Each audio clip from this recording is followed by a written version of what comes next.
Robert had seen them 3 times that week. Twin girls, maybe 7 years old, with tangled brown hair and matching purple sweaters that had seen better days. They always appeared around dinner time, walking through the downtown streets with their heads down, carrying paper bags from whatever restaurant had shown them kindness that day. The first time, he'd been leaving the office late, hurrying to pick up his daughter Sarah from after-school care. The twins had been standing outside Giuseppe's Pizza, their small voices barely audible as they asked the couple leaving, "Excuse me, could you spare some food?" The couple had walked past without a word. Robert had stopped. Something about their faces as so young, so resigned to rejection had pierced through his usual evening rush. "Are you girls hungry?"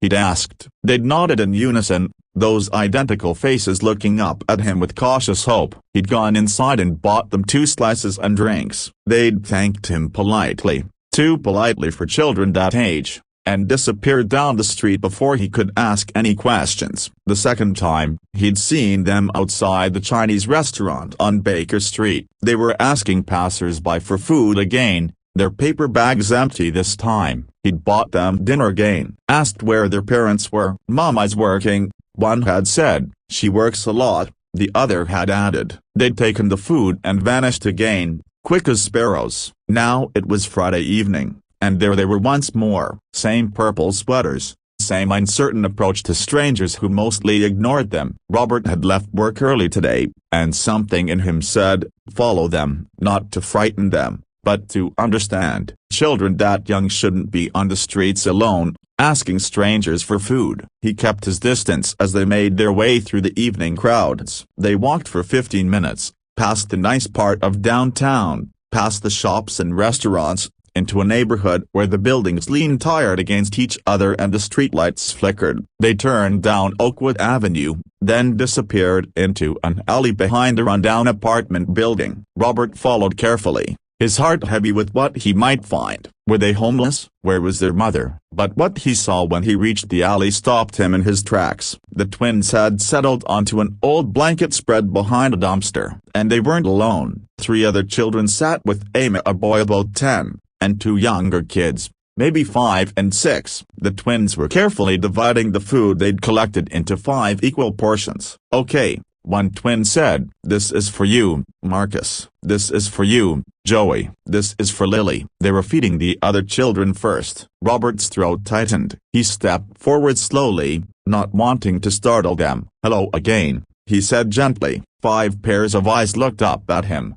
wide with alarm. The older boy, Marcus, moved protectively in front of the younger ones. "We're not doing anything wrong, Mr. Marcus said, his voice shaking but defiant. "I know you're not," Robert said, raising his hands. I've seen the girls asking for food this week. I wanted to make sure you were all okay." One of the twins, he'd learn later her name was Safa, spoke up. "Our mama's sick. She can't work right now. We ran out of food on Monday." Her sister, Lily, added, "We didn't want to bother nobody. We just get hungry." "Where's your father?" Robert asked gently. "Don't have one," Marcus said flatly. "Never did." "And your mother is upstairs." Sophie pointed to the building. "Apartment 2C. She has the flu real bad. She don't know we leave. She sleeps a lot." Robert felt something crack in his chest. These children 5 of Amy were trying to survive on their own rather than let their sick mother worry. Trying to take care of each other. "How long has your mother been sick?"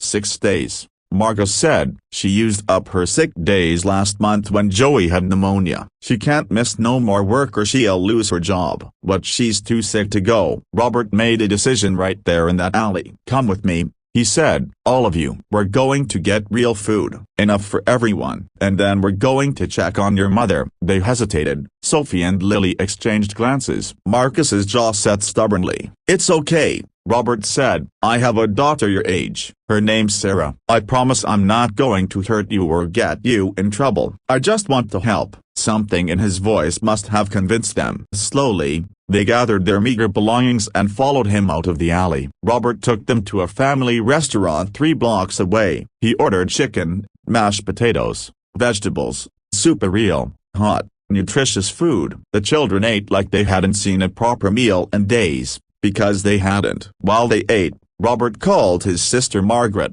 who was a nurse. "I need your help," he told her. "And bring your medical bag." After dinner, they all went to apartment 2C. Robert knocked gently. A weak voice called, "Who was it?" "Mrs. Patterson? My name is Robert Hayes. Your children are with me. They're safe. But I think you need help." The door opened slowly. The woman who stood there was thin, pale, trembling with fever. Her eyes went wide when she saw her 5 children standing in the hallway with a stranger. "Oh God," she whispered. "What did they do?" "I'm so sorry if they bothered you. I can explain it. They didn't do anything wrong," Robert said firmly. "They've been trying to take care of each other while you've been sick. But you need medical attention, and they need food." Tears spilled down her cheeks. "I can't afford a doctor. I used all my savings when Joey got sick. I just need another day or 2 and I'll be back on my feet." As she swayed, and Robert caught her arm.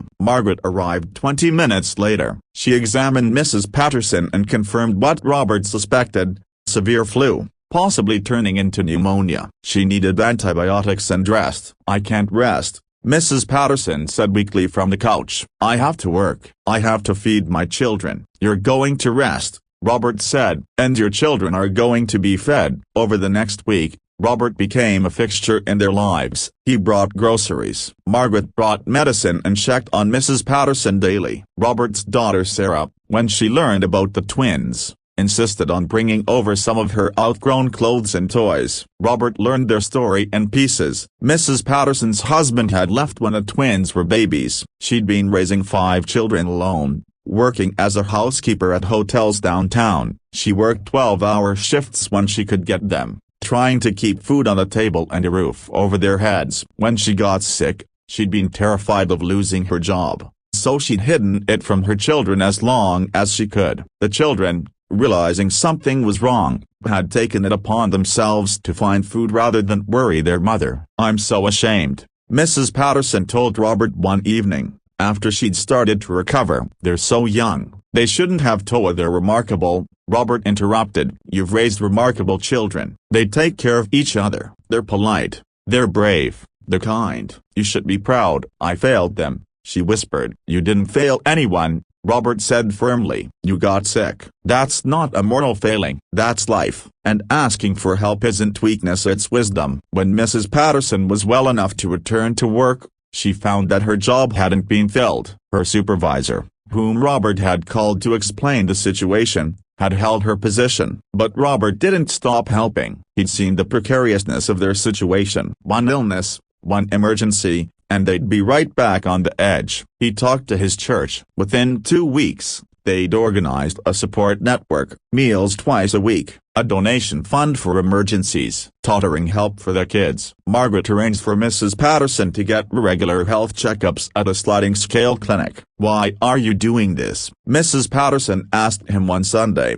when he'd brought the children to the park where Sarah played. "We're strangers." Robert watched the 6 children playing together on the swings. His daughter had adopted the 5 siblings as her personal mission. "My wife died 4 years ago," he said quietly. "Cancer. For 6 months after, I tried to do everything alone. Raise Sarah, work, keep the house, pretend I had it all together. I nearly broke. It was my sister, my friends, my church, and they didn't let me fall. They surrounded us with help I was too proud to ask for." He turned to look at her. "Those girls of yours, asking strangers for food because they didn't want to worry you. They reminded me that sometimes the bravest thing we can do is admit we need help, and sometimes the most important thing we can do is offer it." Mrs. Patterson's eyes filled with tears. "I don't know how to thank you." "Teach your children what you've already taught them," Robert said. "That family takes care of family. That we help each other. That kindness matters." 6 months later,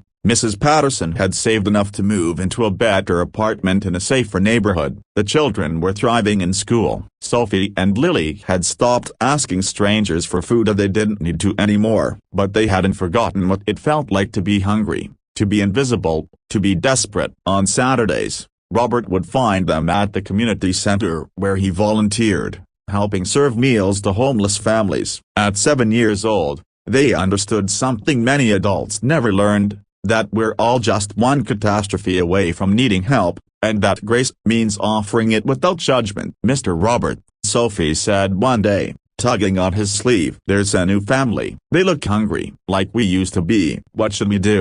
Robert asked, though he knew the answer. "Help them," Lily said simply. "Like you helped us." And they did, together.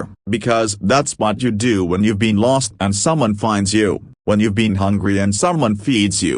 When you've been alone and someone reminds you that you matter. You pass it on. You become the person who stops and asks, "Are you okay? Do you need help?" You become the hands that catch someone who's falling. Robert looked at those twin girls in their purple sweaters, so clean now, well-fed, smiling, and felt grateful for that Friday evening when he decided to follow them, when he'd seen past his own busy life to notice the quiet suffering happening in the shadows. They needed him, but truthfully, he needed them too. It reminded him what Sarah's life was about after her mother died, what all their lives were about, taking care of each other, being the light in someone else's darkness, seeing each other, really seeing, and never, ever walking past someone who needs help, no matter how easy it would be to look away.